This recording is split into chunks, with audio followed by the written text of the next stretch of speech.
Halo teman-teman, pada video kali ini kami akan menjelaskan hasil makalah project pencarian jalur rute terpendek SMK Kota Kupang. Selanjutnya, di sini sebelum kita masuk pada materinya, yang pertama-tama kami memperkenalkan diri kami. Perkenalkan, nama saya Petrus Alexander Tau, NIM 21120111. Dan saya Elizabeth BT, NIM 21120024. Selanjutnya kita masuk pada materi. Bab 1, pendahuluan. Yang pertama, latar belakang. Pada era reformasi ini, perkembangan teknologi sudah semakin canggih dan perkembangan tersebut akan tetap terus berkembang seiring berjalannya waktu. Dan pada perkembangan yang paling terlihat adalah perkembangan teknologi informasi. Dengan berkembangnya perkembangan teknologi informasi yang bergerak atau melakukan mobilisasi dengan cepat, manusia pun bergerak untuk melakukan mobilisasi dengan cepat. Manusia selalu bergerak dengan cepat menyesuaikan perkembangan teknologi.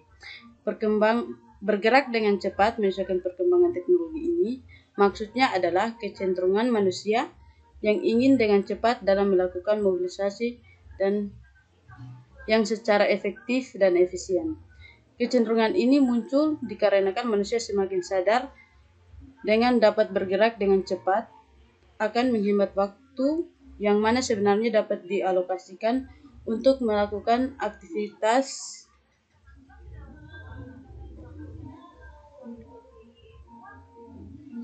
lainnya.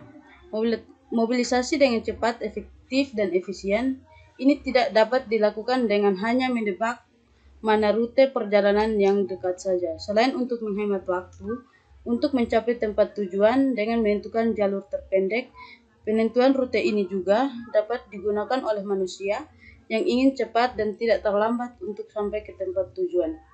Permasalahannya adalah yang pertama, penjelasan detail tentang landasan teori dari studi kasus yang dipilih. Yang kedua, langkah-langkah yang digunakan untuk mencari rute terpendek studi kasus SMK di Kota Kupang. Tujuannya adalah untuk mengetahui rute terpendek dari 10 titik lokasi SMK yang ada di Kota Kupang.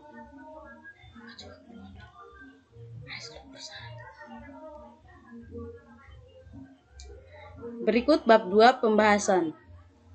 Yang pertama, landasan teori. Di dalam landasan teori ada graf. Pada umumnya, sebuah graf adalah diagram yang berisi beberapa titik yang biasa disebut simpul dan dihubungkan dengan garis yang biasa disebut edge. Setiap edge tepat menghubungkan dua simpul. Sebuah graf memiliki 3 komponen, set simpul, set edge, dan set relasi yang menjelaskan hubungan antar simpul. Yang pertama, definisi graf. Sebuah graf G sama dengan V, E terdiri dari sebuah set yang disimbolkan V atau disimbolkan V dalam kurung G jika diinginkan menunjukkan bahwa G adalah yang dimaksudkan, dan sebuah relasi E atau G yang berisi pasangan UV dengan elemen unik. Setiap elemen dari V disebut vertex atau simpul, dan setiap elemen dari E disebut edge atau garis hubungan. Pada umumnya, sebuah graf G adalah pasangan terurut dari set-set disjoint dalam kurung V, E, di mana E, V, X, V. Set V disebut vertex atau node set, dan set E adalah edge dari set graf. Juga biasanya diasumsikan tidak mengandung edge berisi pasangan dengan dirinya sendiri atau dapat dinotasikan dengan simbol U. Yang kedua, graf berarah dan tidak berarah. Sebuah graf G atau FE disebut berarah jika set edge berisi pasangan simbol terurut, dan sebuah graf disebut terarah jika set edge berisi pasangan simbol tidak terurut. Yang ketiga, koordinalitas simpul. Jumlah simpul kardinalitas dari V disebut urutan graf dan dinotasikan dengan V. Biasanya digunakan dalam makalah strategi algoritma.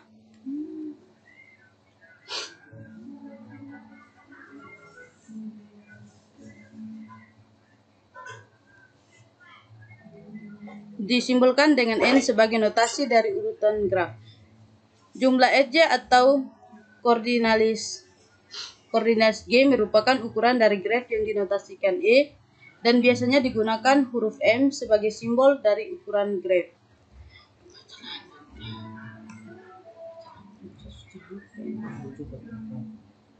Yang berikut derajat simpul. Banyaknya ruas yang insiden atau terhubung ke simpul tersebut. Simpul ganjil bila derajat simpulnya merupakan bilangan ganjil. Yang kelima, loop atau multi-path edge adalah dari titik itu sendiri. Sebuah tepi adalah beberapa sisi jika memiliki simpul kepala dan ekor yang sama persis dengan edge lainnya. Graf tanpa banyak dan ujung lingkaran disebut graf sederhana. Graf sederhana adalah graf yang jumlah simpulnya disimbolkan dengan N hingga tak terhingga. Yang berikut graf tak sederhana. Dikatakan sebagai graf terhubung jika setiap dua titik dari G dihubungkan oleh suatu path. Jika tidak, maka disebut graf tak terhubung. Garis paralel adalah dua garis atau lebih yang memiliki dua titik ujung yang sama.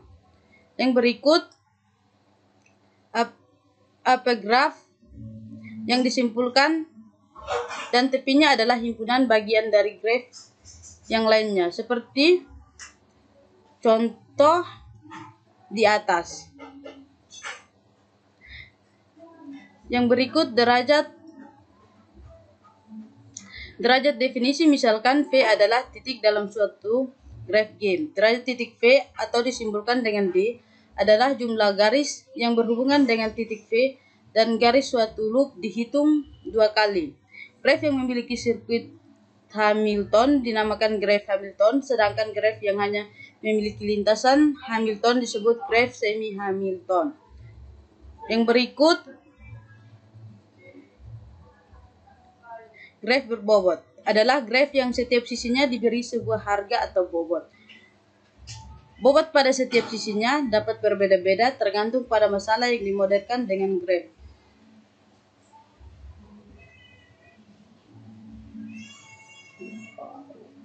Yang berikut lintasan dan sirkuit adalah lintasan yang melalui masing-masing sisi di dalam graf tepat satu kali. Sedangkan sirkuit alur ialah sirkuit yang melalui tiap sisi dalam graf tepat satu kali.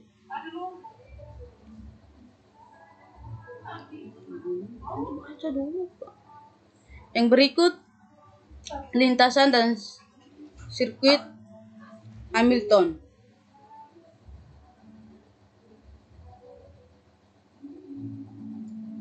Sirkuit yang melalui tiap vertex dapat graf tepat satu kali, kecuali vertex asal atau sekaligus vertex akhir yang dilalui dua kali. Graf yang memiliki sirkuit Hamilton dinamakan graf Hamilton, sedangkan graf yang memiliki lintasan Hamilton disebut graf semi-Hamilton. Bagian kedua, algoritma A*.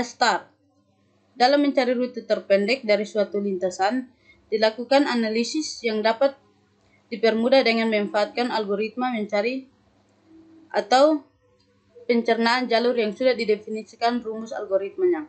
Secara garis besar, algoritma pencarian rute terpendek dikelompokkan menjadi dua berdasarkan keterpunyaan informasi, yakni sudah diketahui informasi dan tidak terinformasi jaraknya.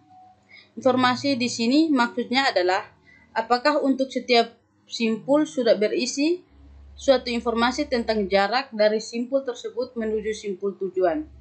Algoritma ASTAR merupakan algoritma kategori yang sudah diketahui informasinya. Pada algoritma ini, setiap simpul dan sisinya sudah diketahui bobotnya masing-masing. Pada algoritma ini diketahui pula nilai heuristik setiap simpul dengan simbol Hn dan bobot pada jarak setiap sisi Gn yang dimiliki oleh graf tersebut. Untuk nilai fungsi pada algoritmanya adalah Fn sama dengan G kali N tambah H kali N. Fungsi Vn ini digunakan untuk menentukan simpul manakah yang memiliki nilai terkecil untuk dituju dan dibangkitkan selanjutnya. Dan untuk setiap simpul dibangkitkan akan dimasukkan ke dalam Q. Implementasi yang digunakan pada Q ini adalah priority Q. Pada algoritma STAR, untuk setiap simpul yang dibangkitkan akan dimasukkan ke dalam Q dengan prioritas. Prioritas ini berdasarkan nilai dari Fn, simpul yang telah dibangkitkan. Isi dari Q ini diurutkan secara ascending atau terurut membesar. Dengan pengurutan seperti ini diharapkan hasil root optimal dengan bobot terendah atau jarak terpendek. Langkah-langkah yang digunakan untuk mencari rute terpendek sekolah menengah kejuruan yang ada di Kota Kupang. Sebelum kita bahas langkah-langkah untuk mencari rute terpendek studi kasus pencarian rute sekolah menengah kejuruan, kami akan memaparkan 10 titik sekolah menengah kejuruan yang ada di Kota Kupang. Yang pertama, SMK 1 Informatika Uya Lindo Kupang. Yang kedua, SMK Muhammadiyah Kupang. Yang ketiga, SMK Kristen 5 Kupang. Yang keempat, SMK Kristen 2 Kupang. Yang kelima, SMK Negeri 4 Kupang. Yang keenam, SMK Negeri 1 Kupang. Yang ketujuh, SMK Kesehatan Nusantara Kupang. Yang ke-8, SMK Karya Kupang. Yang ke-9, SMK Kristen 1 Kupang.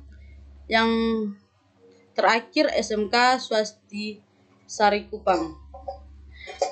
Setelah pemaparan nama sekolah, kita akan masuk pada langkah-langkah mencari rute terpendek untuk studi kasus pencarian rute sekolah menengah kejuruan yang ada di Kota Kupang. Yang pertama, membuat daftar semua sekolah menengah kejuruan yang ada di Kota Kupang beserta lokasinya. Yang kedua, mengidentifikasi semua kemungkinan rute perjalanan yang dapat dilalui, misalnya dengan membuat kombinasi urutan kunjungan sekolah menengah kejuruan yang berbeda-beda. Yang ketiga, menghitung jarak antar SMK dan waktu yang diperlukan untuk mencapai setiap SMK berdasarkan urutan kunjungan yang telah ditentukan.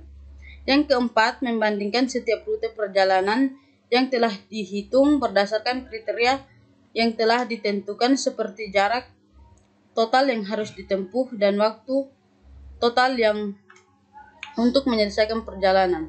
Yang kelima, memilih rute perjalanan yang efektif dan efisien, evaluasi kriteria yang telah ditentukan.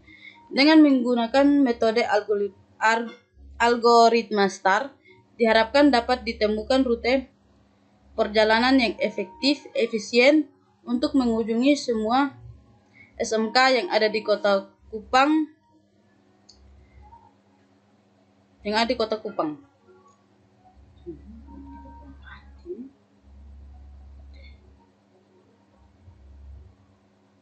Yang pertama, daftar SMK yang ada di Kota Kupang. Yang pertama, dari SMK Informatika Uya Lindo Kupang ke SMK Muhammadiyah Kupang. Yang kedua, dari SMK Kristen 2 Kupang ke SMK Kristen 5 Kupang. Yang ketiga, SMK Kristen 1 Kupang ke SMK Kesehatan Nusantara Kupang. Yang keempat, SMK Kesehatan Nusantara Kupang ke SMK Kristen 1 Kupang.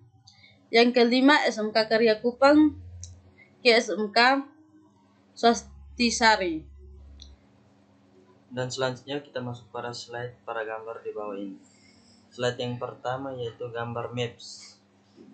Pada maps ini kami telah menentukan titik awal dengan jarak tempuh ke setiap lokasi SMA di Kota Kupang. Dan selanjutnya nama-nama lokasi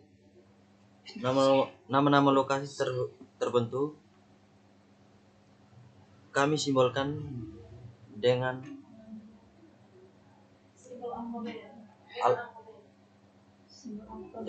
simbol alfabet. Kemudian ada jarak tempuh dari setiap titik lokasi SMK yang telah berada di Kota Kupang. Dan selanjutnya contoh para gambar di bawah ini.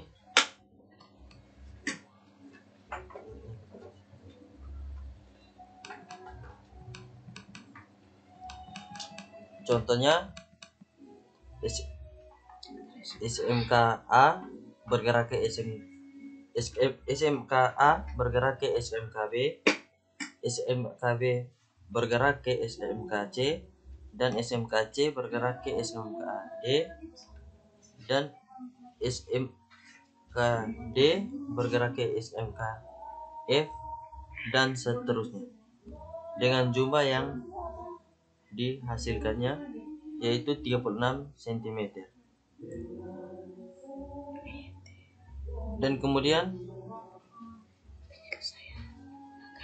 penyelesaian pada gambar ini, pada gambar maps. Pada maps ini kami telah menentukan titik awal dengan jarak tempuh ke setiap lokasi SMK di Kota Kupang. Dan selanjutnya pada gambar berikut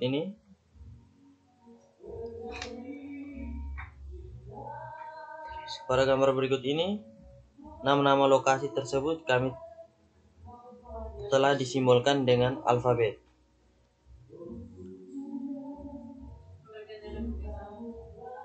Kemudian ada jarak tempuh dari setiap titik lokasi SMK yang berada di Kota Kupang. Contohnya SMKA bergerak ke SMKB, SMKB bergerak ke SMKC, SMKC bergerak ke SMKD, SMKD bergerak ke SMKE, SMKE bergerak ke SMKF, SMKF bergerak ke SMKG, SMKG bergerak ke SMKH, SMKH bergerak ke SMKI, SMKJ I bergerak ke SMKJ, dan jumlah hasilnya 36 km. Dan seterusnya.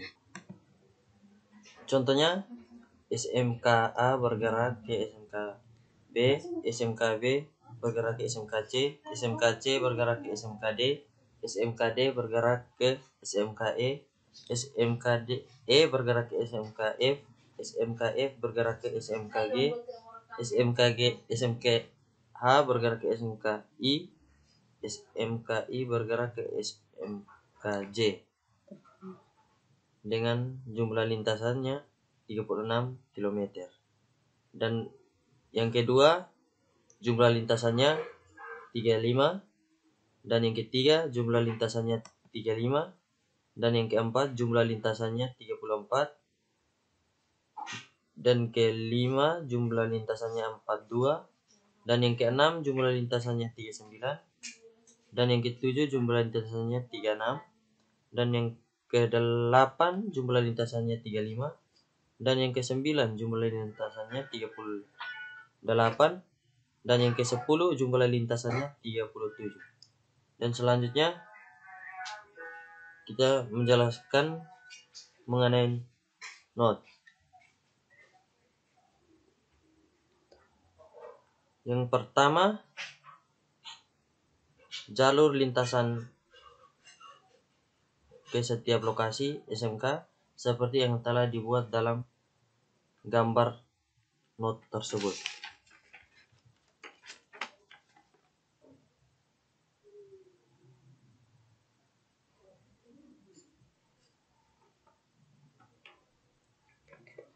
Dan yang kedua, not B. Jalur dari SMKB menuju ke setiap SMK yang ada di Kota Kupang. Yang selanjutnya, not C. Jalur not C menuju ke setiap lokasi SMK yang ada di Kota Kupang. Dan yang selanjutnya, not D. Not D, jalur menuju ke setiap lokasi SMK di Kota Kupang. Dan selanjutnya, not E. Jalur not E menuju ke setiap lokasi SMK Kota Kupang, seperti gambar tersebut. Dan selanjutnya, not F. Not F juga sama seperti sebelumnya. Not G menuju ke setiap SMK, seperti gambar tersebut. Dan terakhirnya, not H, I, J bergerak sesuai pada gambar tersebut. Maka di sini kami menemukan rute terpendek, yaitu lintasan A, C, D, E, F, G, H, I, J, B sama dengan 35. Kesimpulannya, dari analisis pada bagian sebelumnya, simpul X telah dicapai oleh penulis berdasarkan hasil tabel analisis. Ucapan terima kasih kami mengucapkan terima kasih kepada pihak-pihak yang telah mendukung penulisan sehingga makalah ini dapat selesai.